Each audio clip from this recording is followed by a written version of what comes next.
مساء الخير لكم جميعا، والسلام عليكم ورحمة الله وبركاته. في هذه الفترة أجمل وأحلى ما يمكن أن يتمناه المرء هو السلام، ولا يعرف حقا أهمية السلام وقيمته إلا في زمن الحرب. Donc bonsoir à vous tous. Honorable, on dit la salutation, que la paix soit sur vous. Et c'est le meilleur vœu dans une telle période assez difficile, une vraie période de guerre. ارتأينا أنا والدكتور جاكفين، كنا قد قررنا أن ننظم درسا في الأسبوع الماضي يوم الأربعاء، ولكن لم يسعفنا الحظ إذ تعطلت الاتصال connection. فرأينا أن ننظم هذا الدرس اليوم عوضا عما فات، أقله كي تكون فرصة لنعود إلى ذات فترة هذه الحرب الصعبة، وبالتالي نساهم في إحلال السلام في أنفسنا ومع الغير بقدر ما نستطيع. Donc, on a voulu faire, et comme vous êtes au courant, de faire un cours mercredi dernier, mais vu la situation au Liban, on n'a pas eu la connexion, donc on a reporté ça et on a décidé avec Dr Jacqueline de reporter ça à aujourd'hui. C'est vrai que la situation, elle est pire maintenant, mais au moins, c'est une simple contribution à diffuser un message de paix, au moins parmi ceux qui participent à ce cours. Malheureusement, c'est tout ce qu'on peut. Et comme disait notre maître Vijayananda, on peut peu, surtout dans cette période de guerre. Mais quand même, la moindre des choses, c'est de travailler, à garder la paix intérieurement. De toute façon, on n'a pas un autre choix. Sinon, on va paniquer comme les autres, et au lieu de s'entraider, de nous aider nous-mêmes et d'aider les autres, on va, dans ce cas, si on va paniquer, ben, il n'y aura aucune contribution. Au contraire, dans ce cas, on est en train de diffuser la peur qui n'a pas déjà besoin d'être intensifiée. Elle est toujours très intense dans cette période. في المرة السابقة رأينا معا وعرضنا للوصايا لتنمية الانتباه، ونعلم أنه في زمن الخوف ومع الخوف هي فرصة أساسا كي ينمو انتباه هنا بطريقة تلقائية، لأن في فترة يعني عندما يشعر الإنسان بالخوف يقوى انتباهه، وهذا أقله تأثير إيجابي للخوف. On a autrefois commencé à parler de plusieurs conseils et même commandements pour développer l'attention. Et plusieurs fois même, on a dit, et c'était aussi et notre maître Vijayananda qui disait, avec la peur, l'attention évolue, on est beaucoup plus attentif. Donc, espérons que dans cette période de peur et de guerre, au moins, on a un effet positif, c'est d'intensifier notre attention et de l'orienter plutôt intérieurement, qu'elle soit toujours orientée extérieurement vers cet événement ou cet autre.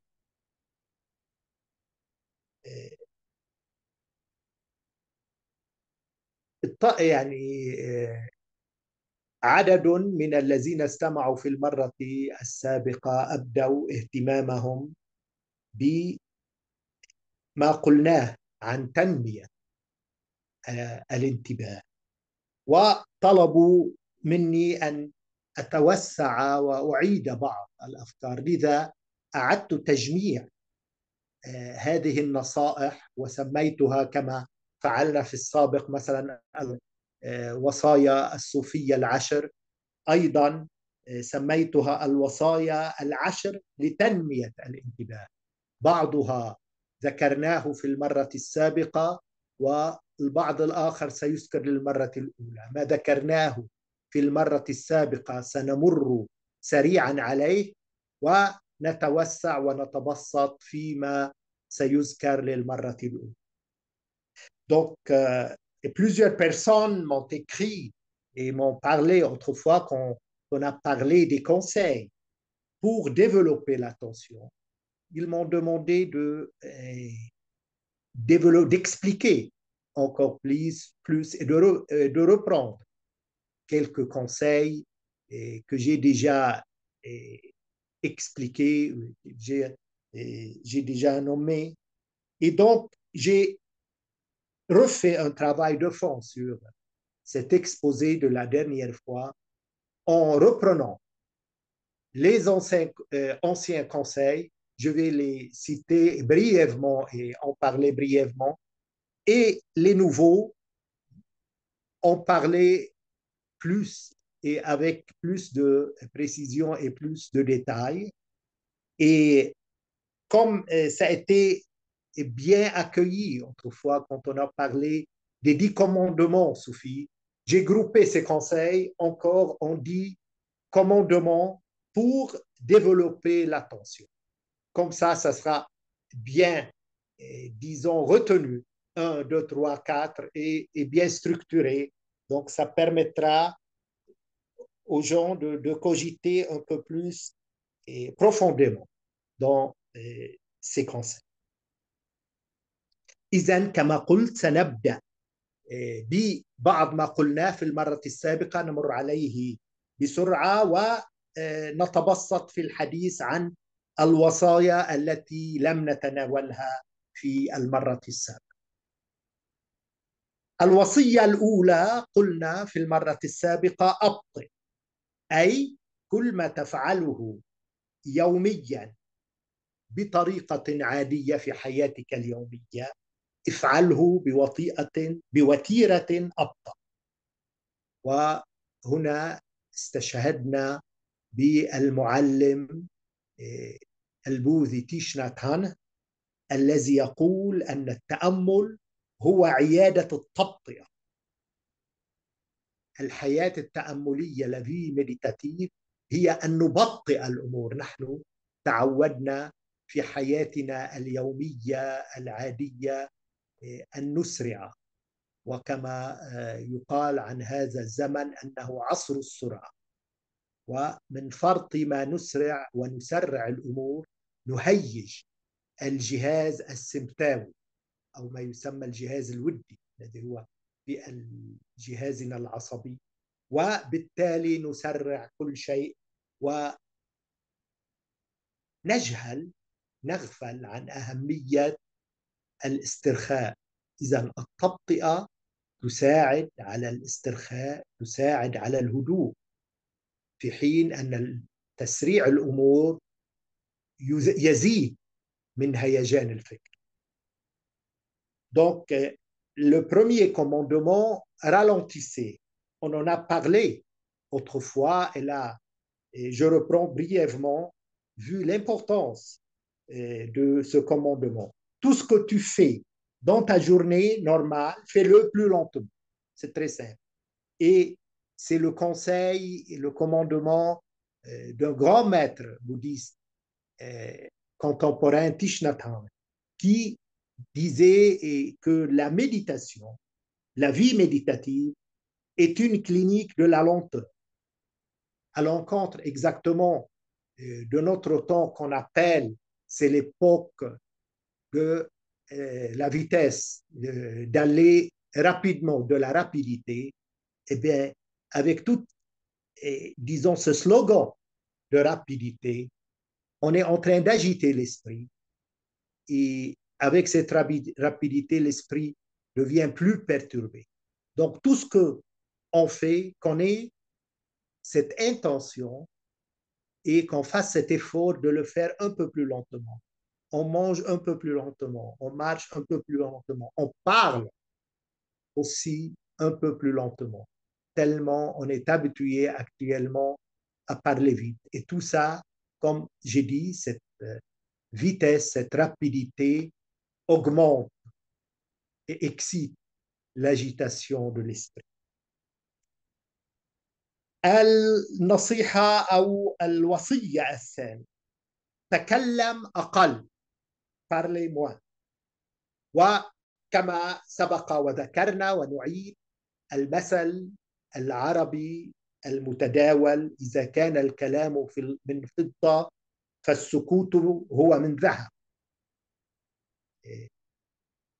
حافظ وبالتالي ما ينصح به حافظ على أوقات معينة من الصمت خلال النهار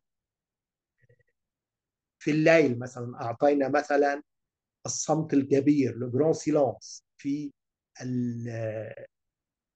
الأديار البوذية مثلا من الساعة 9 إلى الصباح يمتنعون عن الكلام كي أولا يعدوا للنوم نوما عميقا هادئا وأيضا كي يسمحوا لهذا الفكر بشيء أو بمزيد من السلام الداخلي وبمزيد من الهدوء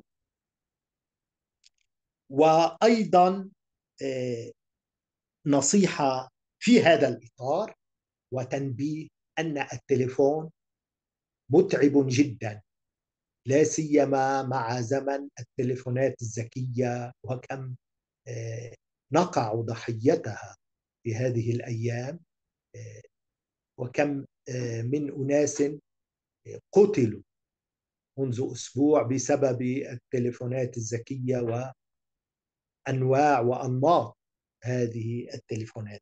المهم أن حتى الأحاديث على التليفون لا ننتبه كم هي متعبة وتبقى أساسا نصيحة معلمنا سوامي فيجياناندا économisez votre énergie أي وفروا طاقتكم.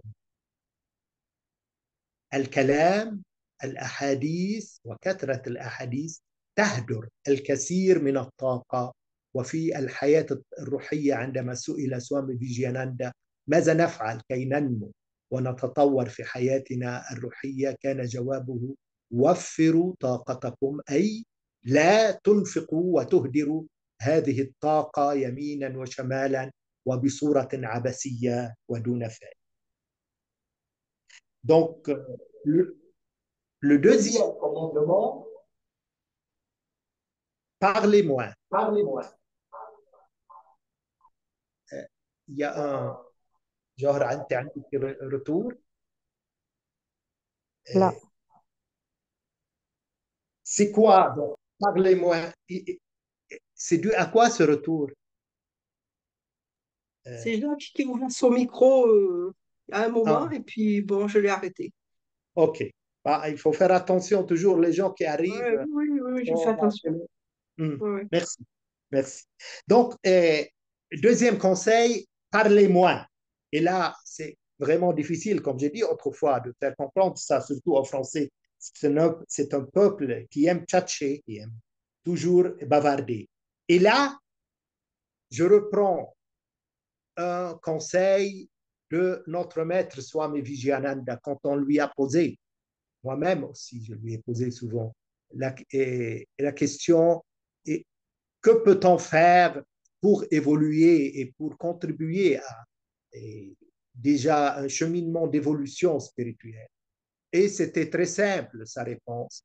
Économisez votre énergie.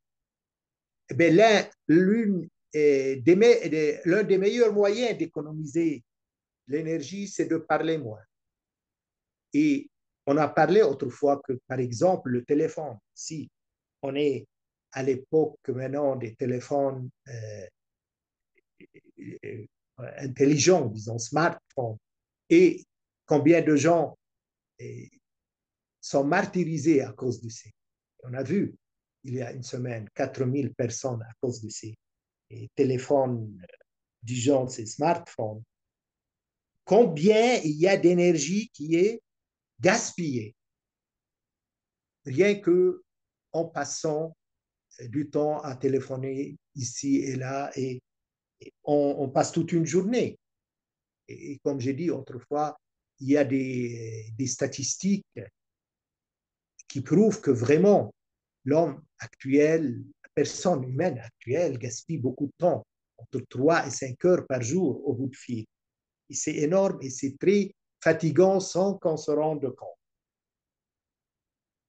Et là, en plus du conseil d'or, économisez votre énergie de notre maître Dijananda, il y a aussi un proverbe arabe très significatif qui dit si les paroles sont de l'argent, argent c'est-à-dire le métal argent, le silence est de l'or. Donc, et vraiment, ça, on peut expérimenter ça par les heures de silence. Par exemple, dans le bouddhisme, le grand silence le soir, entre 8 heures, 9 heures, jusqu'à le matin, 5 heures, 6 heures, pour permettre à l'esprit d'être plus tranquille, d'être plus calme et par la suite, pour préparer un sommeil profond. Donc, voilà, il faut avoir toujours cette idée, cette intention de parler moins, de parler aussi plus lentement. Très rapide, on a dit ralentissez, on peut aussi appliquer le ralentissement à la fréquence des paroles, parler moins et parler plus lentement. Et comme ça, on économise plus d'énergie. Et la meilleure aussi, une des meilleures solutions, c'est de garder des heures de silence durant la journée et surtout le soir avant de dormir. الوصية الثالثة لا تشتت انتباهك ne divise pas ton attention أي لا تقم بعملين في الوقت عين مثلا كأن تأكل وأنت تشاهد التلفزيون أو تستمع إلى الأخبار والأخبار جد مثيرة ليس للانتباه بقدر ما هي مثيرة لهيجان الفكر في سيكولوجيا البوذية يقولون أن العقل الفكر الذهن لا يستطيع أن يفكر بفكرتين بخاطرتين في الوقت نفسه ما يعني أنه ونحن تعودنا في أكثر الأحيان أن نقوم بنشاطين بعملين في الوقت نفسه ونتوهم أننا بذلك نربح الوقت ونوفر الوقت وهذا وهم كبير وخاطئ لأننا بتشتيت الفكر نضعف الفكر وبالتالي قدرتنا على الانتباه وقدرتنا على الإنجاز تضعف وتخف. إذن ما هو علينا أن نحترم القانون الطبيعي كما أننا لا نستطيع أن نفكر بفكرتين في الوقت عينه كما تقول السيكولوجيا البوذية والسيكولوجيا الحديثة كذلك ليس من المجدي ولا هو من المفيد أن نقوم بعملين في الوقت عينه فبذلك نحن نشتت انتباهنا وهذا ما كان يكرره على مسمع معلم سوامي فيجياناندا وأذكر مرة عندما كنت أغادر المكان وقد قيد لي أن أصحبه وإن لفترات متقطعة منذ العام 2000 إلى العام 2004 كنت في كل سنة من هذه السنوات أذهب إلى كانكال وأقضي نحو أسبوعين، وكان هو يأتي كل ليلة و فيما يسمى ساتسانغ كنا نطرح عليه الأسئلة وهو يجيبنا عليها. إذا في اليوم الأخير أذكر مرة قلت له سواميجي أي معلمي أوصني، فقال لي ne divise pas ton attention، لا تشتت فكرك. وبمعنى الآخر أن لا تفعل أمرين في الوقت عينه، حاول دائما أن يكون انتباهك على شيء واحد وعلى اللحظة الراهنة، ولا تشتت هذا الانتباه وتضعفه، فبالتالي تضعف حتى حياتك الروحية وتطورك الروحي. Donc, le troisième conseil, ne divise pas ton attention, c'est-à-dire ne fais pas de choses en même temps. Et dans la psychologie spirituelle du bouddhisme, et même actuellement dans la psychologie scientifique actuelle, on dit que le mental ne peut pas avoir deux pensées en même temps. Même avec toute cette rapidité de mouvement des pensées, jamais on peut en même temps avoir deux pensées. Donc, c'est comme si c'est la nature de notre mental d'avoir une seule pensée en même temps. Et donc, par aussi, on dire, respect à cette loi naturelle et cette nature du mental, ne faisons pas deux choses en même temps. On se croit toujours, et c'est une grande illusion, qu'en faisant, par exemple, en mangeant et regardant la télé, en, ou bien en prenant un coup de fil et en écrivant. Chacun a à regarder dans sa vie quotidienne et il va se rendre compte combien de fois il divise son attention en faisant deux choses en même temps. Et là, ça affaiblit l'esprit énormément parce que ça va à l'encontre de la nature même de l'esprit et à l'encontre de l'objectif, qu'on soit attentif et qu'on soit surtout attentif à l'instant présent. On le sait, c'est un conseil d'or dans la psychologie spirituelle et dans la voie spirituelle en tant que telle. Et là, je viens de citer, et je reprends ce que j'ai dit en arabe, notre maître Swami Vijayananda. C'est vrai, j'ai eu cette grande opportunité et je considère c'est les plus beaux moments de ma vie de l'accompagner, pas tellement comme Dr Jacques Vine qui a passé avec lui 15 ans, mais moi au moins pendant 4 ans successifs, depuis l'an 2000 jusqu'à 2004, j'avais l'habitude d'aller passer à Cancale entre 10 et 15 jours, une fois par an. Et Vijayananda, je ne sais pas, peut-être vous êtes au courant, venez chaque jour avec l'arti du soir. Et il s'asseyait après la fin de l'arti sur un petit banc à l'extérieur et les gens venaient lui poser des questions. Souvent, j'étais tout seul avec lui. Donc, j'avais intérêt et je préparais plusieurs questions pour ne pas louper cette opportunité d'être avec lui.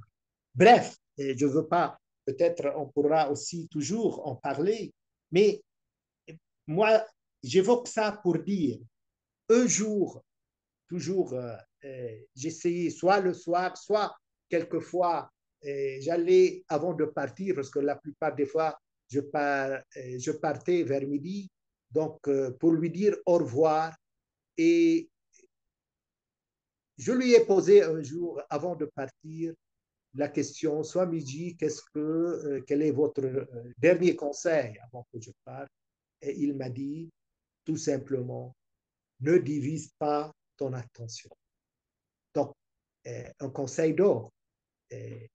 Parce que et ça vient toujours dans le cadre de son autre conseil que vous connaissez et que le docteur Jacqueline a plusieurs fois répété, économisez votre énergie.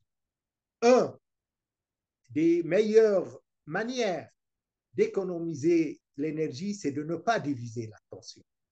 Et donc, être conscient de cette grande illusion de notre temps actuel que si on fait deux choses en même temps, si on fait les choses rapidement, on est en train de gagner du temps. Au contraire, on est en train de perdre et de gaspiller notre énergie.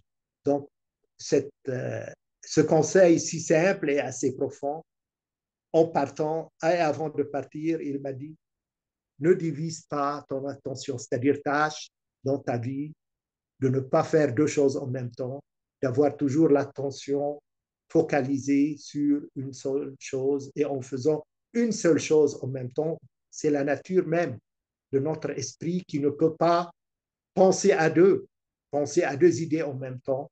Et par la suite, donc, en corollaire, c'est pas bien, c'est à l'encontre de la nature elle-même de l'esprit de faire deux choses en même temps.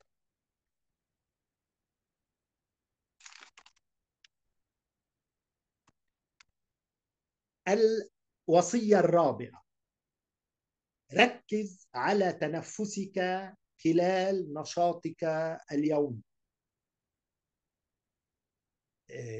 وسبق وذكرنا نصيحة ووصية المعلم تيش نت هان الذي كان يقول: قعوا في غرام تنفسكم. وأيضا سبق وتحدثنا عن الحلاج الذي ربط بين التنفس وحتى الشعور، عيش الحضرة، الشعور بالحضرة الإلهية، في قوله شعرا: والله ما طلعت شمس ولا غربت إلا وحبك مقرون بأنفاسي. إذن لماذا تركيز الانتباه على التنفس؟ التنفس هو بالطبع كما نعرف جميعا نشاط حيوي حياتي، لا حياة بدون تنفس، ولكن من شأن التنفس أيضا أن يساعد على توجيه الانتباه دائما إلى الداخل وعدم تشتيت الفكر. وأيضا من شأن التنفس أن يساعد على تبديد وتشتيت الأفكار السلبية، لا سيما وهذا سنتحدث عنه لاحقا، الأفكار السلبية لها طبيعة لاصقة، وهذه الطبيعة اللاصقة تعود دائما الفكرة السلبية، والإنسان يتفاعل أكثر معها من تفاعله مع الأفكار الإيجابية. إذن التنفس والانتباه على التنفس يساعد على تشتيت، بمعنى على التخلص من الأفكار السلبية التي هي ذات طبيعة لاصقة تلتصق بالفكر وتعاود وتتكرر وتعود مرارا وتكرارا. إذن قعوا في غرام تنفسكم، أي الإنسان المحبة يقال، وهذا ما سنراه لاحقا في المسيحية، يقولون المحبة انتباه، ونحن تلقائيا ننتبه إلى ما نحب. فإذا كنا وقعنا في غرام تنفسنا فهذا يتيح لنا أن يكون انتباهنا موجها بصورة طبيعية إلى التنفس، وبالتالي يساعدنا على تشتيت ودفع التخلص من الأفكار السلبية ومن بالتالي يساعدنا بأن نحفظ الانتباه على اللحظة الراهنة، لأن التنفس هو دائما آني، يعني هو دائما مع اللحظة الآنية. نحن نتنفس في هذا المكان ici et là بيقولوا بالفرنسي، et à ce moment-là، يعني هنا وفي هذه اللحظة بالذات، لأن التنفس مستمر دائما وهو دائما راهنيا ودائما آني. Donc, quatrième conseil, sois attentif à ta respiration dans ton activité quotidienne. Et pourquoi cette attention à la respiration? Et on a évoqué ce qu'a dit déjà Thich Nhat Hanh, qu'on vient de citer. Il dit tombez amoureux de votre respiration. D'abord, pourquoi avoir l'attention à la respiration? La respiration, c'est une activité vitale, ça tout le monde le connaît. On ne peut même pas vivre sans la respiration. Mais avec la respiration, elle nous aide à être dans l'instant présent. Alors que plusieurs fois, Tenzin Palmo a dit que l'ego ne vit jamais dans l'instant présent. Vivre dans l'instant présent, c'est une qualité essentielle et même conditionnelle de la vie spirituelle, alors que l'ego ne vit que soit dans le passé, soit dans le futur. La vie spirituelle, tout simplement, consiste à vivre cet instant même. Et même dans le soufisme, on dit, et on a dit ça, que le soufi, c'est le fils de l'instant. La respiration nous permet de vivre cet instant même parce qu'elle est toujours instantanée. Ça, c'est un.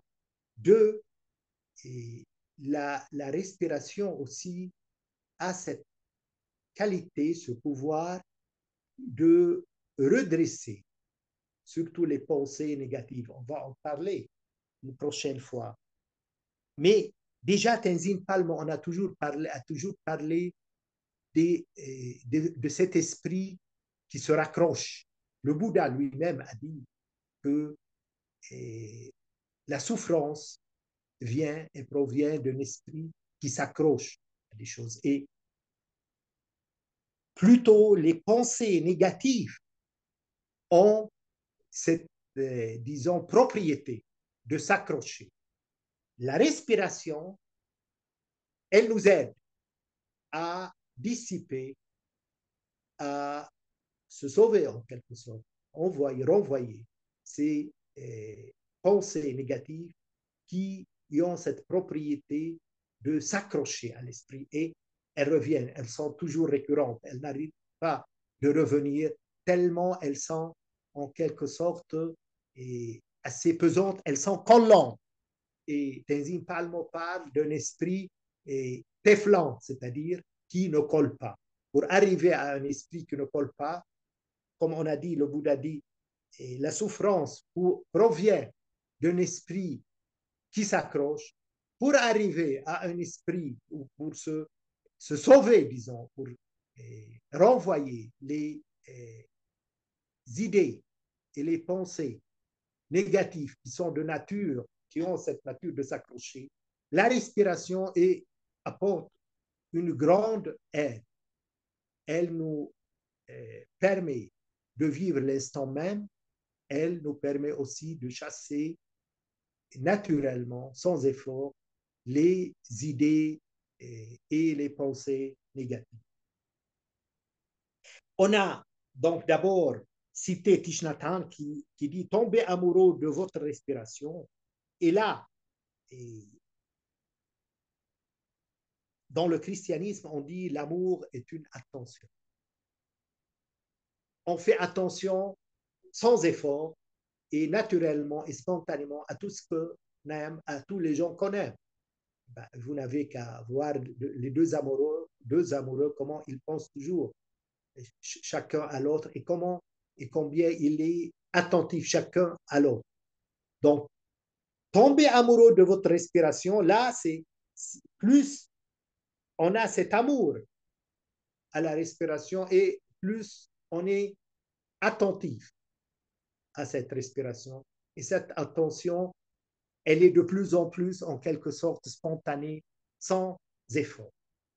Et là, autrefois, on a cité Hallaj, je reprends, là, j'ai traduit ce qu'il disait, un célèbre poème. Par Dieu, aucun soleil ne se lève ni ne se couche sans que ton amour ne soit associé, ton amour avec grand A, l'amour divin, ne soit associé à chacun de mes souffles. Encore, c'est cette expérience se ressemble malgré les différences de tradition et de langue et même d'époque et de temps, toujours l'amour associé à la respiration, comme si tombait amoureux de votre respiration. Et là, c'est l'amour divin. Encore, cet amour divin qui s'exprime par la respiration et qui est incarné à travers la respiration. Avec n'importe quel souffle, il y a cette expérience de la présence divine, comme il dit le Hallaj. Al-Wasiyya